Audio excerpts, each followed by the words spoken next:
Fortalecimos nuestros criterios de derechos reales y derechos personales. Ya dijimos que los derechos personales forman en conjunto lo que se conoce como derechos patrimoniales, ¿verdad? Por eso a los derechos personales se les llama derechos de obligación, cuyo objeto es el estudio de las obligaciones. O sea que nosotros en esta clase lo que vamos a ver son derechos personales, no vamos a ver derechos reales. Y luego nos preguntamos qué es el patrimonio. El patrimonio, muchos juristas dicen que patrimonio es lo que uno tiene. Sin embargo, patrimonio no es eso. El patrimonio es el conjunto de derechos y obligaciones de una persona apreciable en dinero. Eso es lo que es patrimonio. Los derechos y las obligaciones, o sea, lo que tengo y lo que debo, ¿verdad? Lo que debo, derechos y obligaciones de una persona, y esos derechos y obligaciones son apreciables en dinero. Vimos lo que era el derecho real, ¿verdad? Vimos que era un erga omnes, que era un derecho reivindicable, que cualquier persona puede reivindicar la cosa del poder de quien la quiera o la posea. Entonces, luego vimos el concepto de derecho personal, que ya la ley lo establece en el artículo 610, son los que solo pueden reclamarse de ciertas personas que por un hecho suyo, por disposición de la ley, están sujetas a las obligaciones correlativas, ¿verdad? Cuando dice el derecho que se tiene, que solo puede reclamarse de ciertas personas, eso se refiere si Marías viene y me dice, abogada, présteme 100 lempiras, y yo, ¿qué es lo que tengo sobre María? Un derecho personal de crédito, así se llama. Yo, Alda Mejía, tengo un derecho personal de crédito sobre mi deudora María, pero yo no puedo venir y ejercer ese derecho personal contra Juan. ¿Por qué? Porque la que me debe es María. Por eso dice que el derecho personal no es oponible a cualquier persona, sino solamente al deudor, o sea, aquella persona que se obligó a realizar la prestación. Y por eso se dice que el derecho personal es un derecho relativo. ¿Se acuerdan? Ayer vimos que el derecho real es un derecho absoluto, es un erga omnes. El derecho personal es un derecho relativo. También les expliqué el día de ayer que no hay más derechos reales que los previstos por la ley, y que sin embargo los derechos, por el contrario, los derechos personales son ilimitados. ¿Qué significa eso? Eso significa que la voluntad de las personas dentro de lo lícito y de lo posible puede ser creadora de cuantos derechos se propongan las partes. ¿Dónde confirmamos esta disposición que les expliqué el día de ayer? La confirmamos en el artículo 1047 del Código Civil. ¿Cómo reza ese artículo 1547?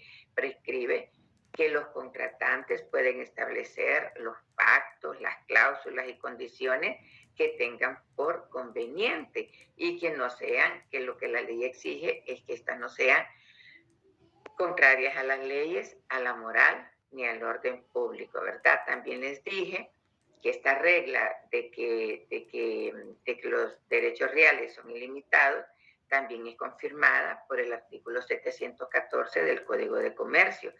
¿Y qué es lo que dispone este artículo? Dispone que las partes pueden determinar libremente el contenido de los contratos, pero ¿dentro de qué límites? Dentro de los límites legalmente impuestos, ¿verdad? Y también les expliqué que la ley establece claramente la doctrina, que se pueden celebrar contratos que no correspondan a los tipos que este código enuncia, y que la ley lo único que pide es que estos contratos persigan intereses dignos de tutela jurídica. Entonces, como ustedes pueden ver, estas dos disposiciones, la del artículo 1547 del Código Código Civil y el artículo 714 del Código de Comercio vienen a corroborar lo expuesto por la doctrina de que los derechos personales y obligaciones son tantos como legítimamente puede concebir los contratantes. Bueno, esas fueron la introducción del día de ayer. Quiero preguntar si hay alguna pregunta al respecto. ¿Hay alguna duda? ¿Hay alguna pregunta? No, abogada. Muy bien, muchas gracias, abogada. Entonces, vamos a entrar al título 1 de las obligaciones, ¿verdad? Ya les dije cómo habían definido las obligaciones las institutas de Justiniano, que dijeran que era un vínculo de derecho que nos constriñe en la necesidad de pagar algunas cosas, y los romanos decían conforme al derecho de la ciudad. Pero viene la doctrina y dice que la obligación es un vínculo jurídico entre dos o más personas, pero no entre dos o más personas comunes, sino entre dos o más personas determinadas. Y dice la doctrina, en cuya virtud una parte queda ligada respecto de la otra, o sea, una de las partes queda ligada respecto de la otra, ¿a qué? A dar, a hacer y no hacer. Dar, hacer y no hacer.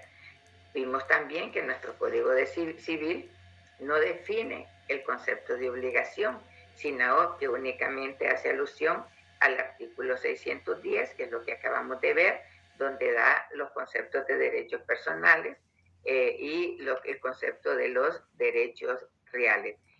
Nosotros sabemos, ya ustedes con los estudios que tienen, ya van casi tercero o cuarto año, que los derechos personales siempre van comprendidos en toda obligación. ¿Por qué? Porque siempre se supone que hay una persona que reclama y hay otra persona que se obliga. Entonces, asimismo, vamos a proceder a leer el artículo 1539 para poder terminar esta conceptualización. ¿Quién tiene el artículo 1539, por favor? Si me hace el favor de leer. Artículo 1539. Sí, abogada. Gracias, mi amor. Título 2. De los contratos, capítulo 1, disposiciones generales. Artículo 1539. Contrato es una convención en virtud de la cual una o más personas se obligan para con otra u otras, o recíprocamente a dar, hacer o no hacer alguna cosa. Ven lo que, muchas gracias, abogada, muy amable. Si ustedes ven, este artículo 1539 nos da el concepto de lo que es contrato, pero de la lectura del mismo se colige que para el Código Civil la obligación, ¿en qué consiste? Para el Código Civil la obligación consiste en dar, la obligación consiste en hacer o en no hacer, ¿verdad? Entonces, las obligaciones, que es lo que va a ser el tema nuestro de estudio, consisten en dar, hacer o no hacer. Entonces, ya teniendo claro esto, vamos a ver cuáles son los elementos de la obligación. La ley establece que para que exista obligación es necesario la presencia de dos personas por lo menos. Dice un autor que es indispensable que en toda obligación hayan dos personas. Una, el acreedor. Dice, el acreedor en cuyo provecho se contrae la obligación, ¿verdad? Una, el acreedor en cuyo provecho se contrae la obligación. Y otra, el deudor. ¿Quién es el deudor? Que es el que debe prestar, es el que debe, satisfacer la prestación. Entonces, vemos que los elementos de la obligación, según algunos autores, es deudor y acreedor. El acreedor es aquel en cuyo provecho se contrae la obligación. Viene Juan y me dice, abogada, présteme 100 lempiras. ¿Qué soy yo? Yo soy acreedora, ¿verdad? Entonces, al ser acreedora, ¿qué es lo que voy a cobrar? Voy a cobrar lo que Juan me debe, más los intereses, ¿verdad? y otra el deudor. ¿Quién es el deudor en este caso? Es Juan, que debe de satisfacer la prestación, es decir, que es el que debe pagarme. Entonces, ambos elementos, acreedor y deudor, están respecto de determinada cosa llamado objeto de la obligación. Entonces, ¿cuáles son los elementos de toda obligación o cuáles son los elementos personales? Personales son acreedor, deudor, el material, el objeto. Entonces son ambos, acreedor y deudor, que están ligados respecto a determinada cosa llamada objeto de la obligación. Entonces, como puede verse, son tres los elementos que constituyen la obligación: el acreedor, el deudor y la cosa u objeto que se debe. El acreedor, el deudor y la cosa u objeto que se debe. Entonces, ¿quién es el acreedor? Esto sí lo tienen que escribir porque me interesa que lo aprendan. ¿Quién es el acreedor? El acreedor, yo les puedo poner en el examen el sujeto activo. Ustedes ya deben de saber que les estoy hablando del acreedor. El acreedor es el sujeto activo de la obligación. Así se le llama. Sujeto activo de la obligación. O sea, el titular del derecho personal. O sea, el titular del derecho personal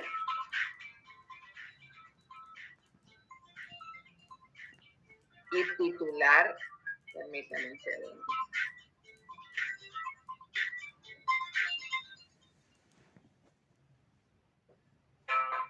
Estoy dando clases, te devuelvo la llamada.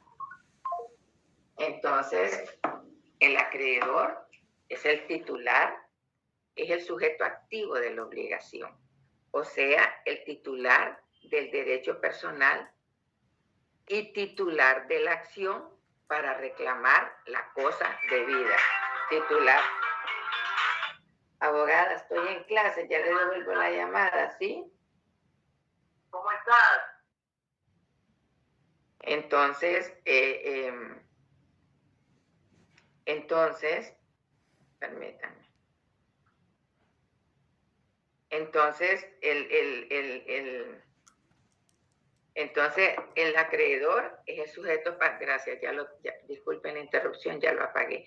El acreedor es el sujeto activo de la obligación, o sea, el titular del derecho personal y titular de la acción para reclamar la cosa debida.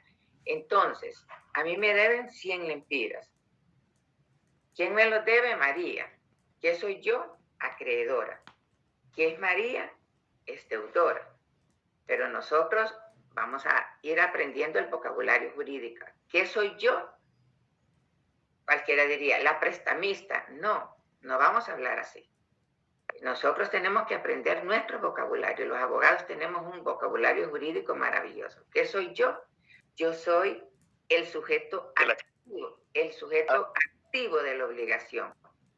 O sea, yo soy el titular del derecho personal y soy titular para reclamar la cosa debida. Así se debe de hablar jurídicamente. Entonces quiere decir que yo, sujeto activo de la obligación, yo, titular del derecho personal, y yo, titular de la acción para reclamar la cosa debida, soy la acreedora. Ahora vamos, el deudor. ¿Quién es el deudor? El deudor es el sujeto pasivo de la obligación. El deudor es el sujeto pasivo de la obligación, o sea, el que está obligado a dar, hacer o no hacer alguna cosa. O sea, el que está obligado a dar, hacer o no hacer alguna cosa. Entonces, miran la diferencia. Acreedora, los bancos que son el sujeto pasivo de la obligación. ¿Qué tienen las instituciones financieras? Son titulares del derecho personal, son titulares de la acción. Cuando digo que son titulares de la acción, ¿qué es la acción? La acción, eso se llama derecho de acción, es la facultad que tiene cualquier persona para acudir a instancia judicial. ¿Para qué? Para que le cumplan la obligación. ¿O para qué? Para exigir su derecho. Ahora, el deudor es el sujeto pasivo de la obligación, o sea, el que está obligado a dar, a hacer o a no hacer alguna cosa. Si nos vamos a una obligación de dar, para que vayamos comprendiendo, yo tengo que entregarle a Juan un auto. La obligación de hacer, yo contrato la construcción de un edificio. Y la obligación de no hacer, yo celebro un contrato de trabajo donde manifiesto la obligación de secretividad. ¿Qué pasa si vengo yo y me hacen gerente general de Pizza Hut y me dan la fórmula de Pizza Hut? Y resulta que en mi contrato dice que se le da la fórmula, pero que no puede revelarle ese secreto porque es un secreto laboral. No se lo puedo, pero de repente le digo a mi vecino, fíjate vecino, que yo ya sé cómo hacen Pizza Hut y todas esas salsas y y por qué no ponemos un negocio de eso. Y el vecino lo pone y resulta que cuando van a indagar en la misma pizza, ¿qué es lo que viene ahí? Voy a meter a la cárcel. ¿O me van a meter a la cárcel? No, me van a pedir el pago de una indemnización de daños y perjuicios salvajes. Por eso, el acreedor, sujeto activo de la obligación, titular del derecho personal, titular de la acción para reclamar la cosa debida. El deudor, el sujeto pasivo de la obligación, o sea, el que está obligado a dar, hacer o no hacer alguna cosa. Y ahora vamos al objeto de la obligación. Estamos viendo los elementos de la obligación. ¿Cuál es el objeto de la obligación? Es la prestación que se debe y puede consistir en cosas o en servicios.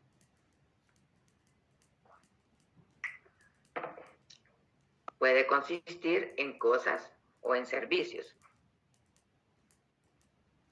Entonces, por ejemplo, si yo contrato una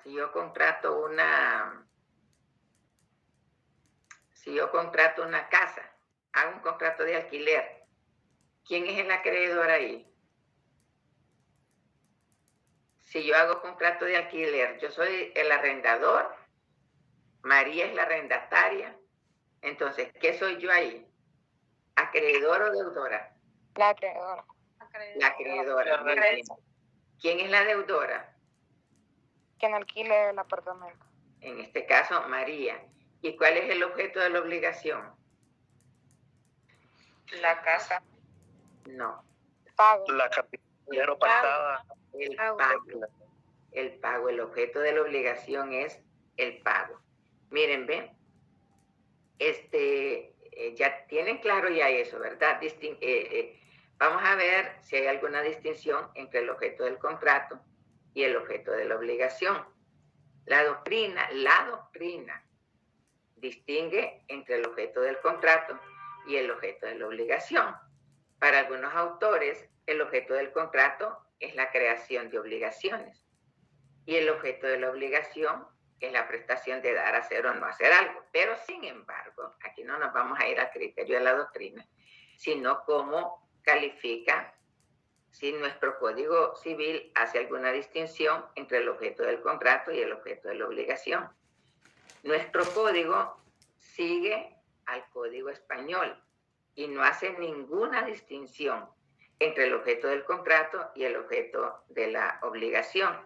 Por ejemplo, vamos a leer el artículo 1563. Le vamos a pedir a Carlos Alonso Ordóñez Medina. Carlos Alonso. Ya tenemos. Ok, Carlos Alonso, léeme el artículo 1563, por favor. Permítame ahora.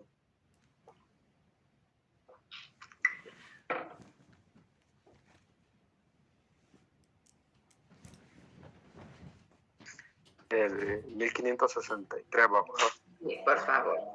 Acuérdese de leer el título para saber dónde está, en qué parte del libro está. Sección segunda del objeto de los contratos, artículo 1563. El objeto de contrato debe ser una cosa determinada en cuanto a su especie. La indeterminación en la cantidad no será obstáculo para la existencia del contrato, siempre que sea posible determinarla sin necesidad de un nuevo convenio entre los contratantes. Muy bien, abogado. Mire, artículo 1000, ¿qué es lo que establece en esencia? Que el objeto de todo contrato debe de ser una cosa determinada. Entonces, ¿qué significa eso? Puedo poner yo en un contrato, comparecen ante los oficios del notario José y María. José le vende una casa a María. ¿Es válido ese contrato? José le vende una casa a María. Es válido. Vamos a ver, abogado, deme su criterio.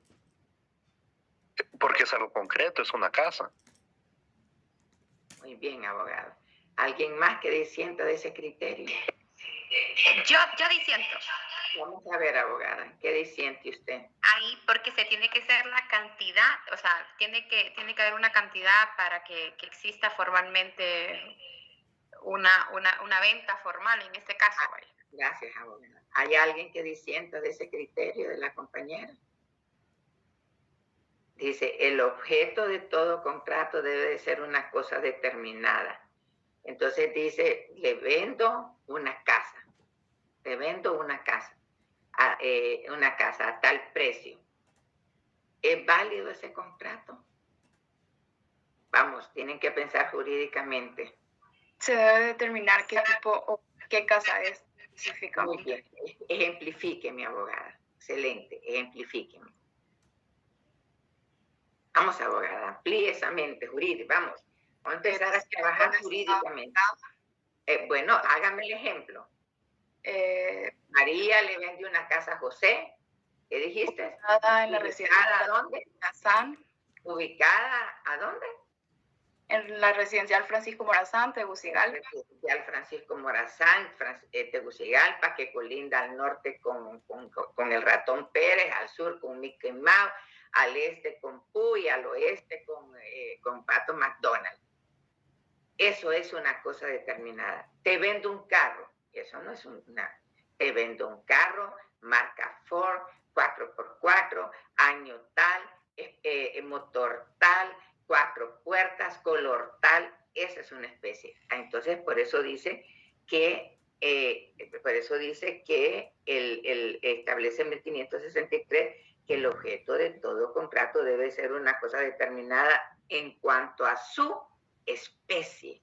Cuando hablamos nosotros de especie, hablamos de especie o cuerpo cierto. Por ejemplo, cuando yo digo un saco de ¿qué podemos decir? De manzanas.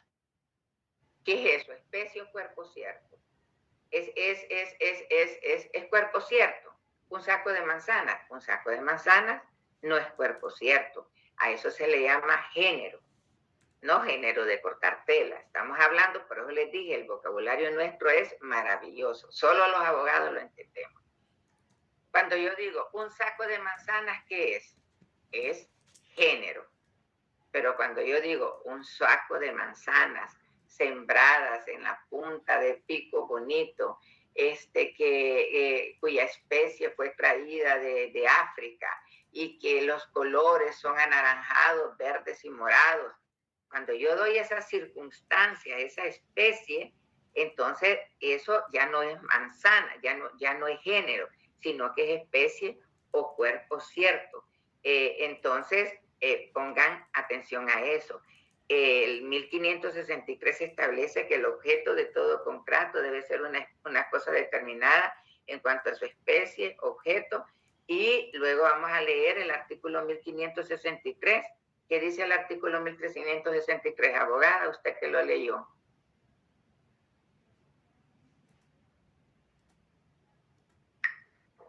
Artículo 1563. Vamos a ver, chicos, en clases todos. Dice, abogada, que el artículo 1563, que el objeto de todo contrato debe ser una cosa determinada. Ahí llegamos. Ahora vamos al 1564, por favor, abogada. Artículo 1564. Si el objeto del contrato es un hecho, es necesario que sea física y moralmente posible. Es físicamente imposible el que es contrario a la naturaleza y moralmente imposible el prohibido por las leyes o contrario a las buenas costumbres o al orden público. Muchísimas gracias, abogada. Entonces vamos a concretizar el 1563 y 1564. ¿Qué establece el 1563? Que el objeto de todo contrato debe ser una cosa determinada en cuanto a su especie. Quiere decir que en un contrato no pueden existir cosas indeterminadas. Tienen que ser especies o cuerpos ciertos. Dice objeto, que según el artículo siguiente, o sea, el 1565, dice puede también ser un hecho. ¿Y este hecho de qué forma puede ser? Puede ser positivo, por ejemplo, hacer un edificio, y puede ser negativo. Por ejemplo, abstenerse de hacer algo. Por ejemplo, también obligarse a no instalar un negocio en determinado sitio de la ciudad. Entonces, como ustedes miran, el objeto del contrato y el objeto de la obligación, nuestro código no hace ninguna distinción. Simplemente nos vamos a lo que establece el artículo 1563 y los 1564. Entonces decimos, ¿cuáles son los requisitos que deben reunir los sujetos y el objeto de la obligación? Cuando hablamos requisitos que deben reunir los sujetos, ¿a qué sujetos me estoy refiriendo? Al acreedor y al deudor. Muchas gracias, abogada. Entonces, los sujetos acreedor y deudor deben reunir 3 requisitos. Número 1, deben de ser capaces legalmente, o sea, tienen que tener capacidad legal. El segundo requisito, deben de ser distintos. El acreedor y el deudor tienen que ser distintos. ¿Por qué? Porque nadie puede ser acreedor y deudor de sí mismo, ¿verdad? Entonces, el primer requisito, capacidad legal. El segundo requisito, deben de ser distintos. Y el tercer requisito, deben de ser determinados, dice, o por lo menos determinables, ¿ok? Determinados o por lo menos determinables. Entonces, cuando dice determinado o por lo menos determinable, podría ser, por ejemplo, en la herencia dejada al hijo que está por nacer. También determinable, por ejemplo, en los títulos al portador, promesa de venta, recompensa, que eso lo van a comprender mucho más adelante. Y el tercer requisito, entonces los requisitos de los sujetos es capacidad legal, deben de ser distintos y deben de ser determinados o por lo menos determinables. Y, o sea, deben de ser determinados. Ahora, ¿qué requisitos debe de tener el objeto del contrato? El objeto del contrato tiene que tener los siguientes requisitos. Número 1, debe de ser posible. Número 2, tiene que ser lícito.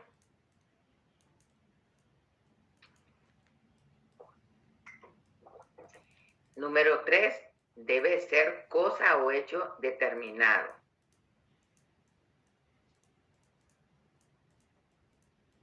Debe de ser cosa o hechos determinados.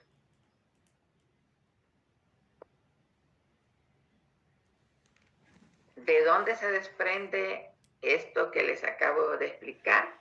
Todo esto está establecido de los artículos del 1562 al 1567 del Código Civil, que tienen la obligación de leerlos, analizarlos, y si no comprenden algo, me lo deben de preguntar el día de mañana.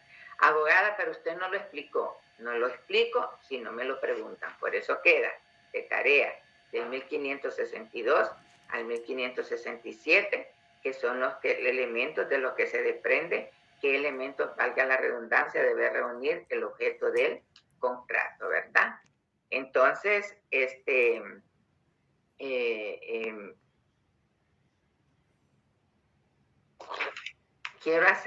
quiero que aclararles este punto también, ¿qué es derecho personal y acción?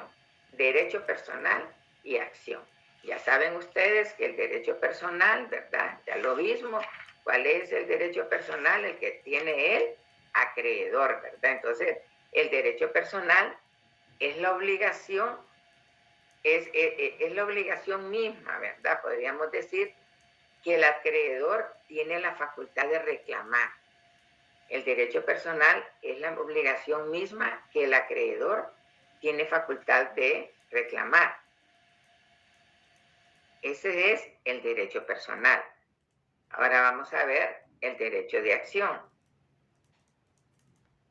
El derecho de acción es el medio procesal para hacerlo valer. El derecho de acción es el medio procesal para hacerlo valer. ¿Qué provocamos nosotros mediante el derecho de acción? Cuando nosotros ejercemos el derecho de acción, estamos provocando la actividad jurisdiccional del Estado. ¿A través de qué? A través de las demandas.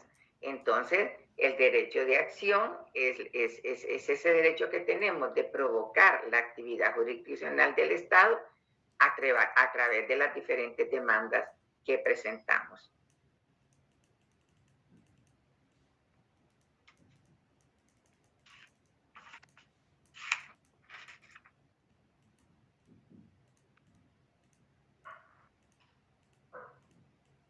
Muy bien. Mañana vamos a empezar a ver el ordenamiento de nuestro código en cuanto a cómo se dividen las obligaciones. Hasta aquí nomás vamos a llegar. Si Dios lo permite, mañana seguimos con la clase. Bendiciones y gracias por vuestra asistencia.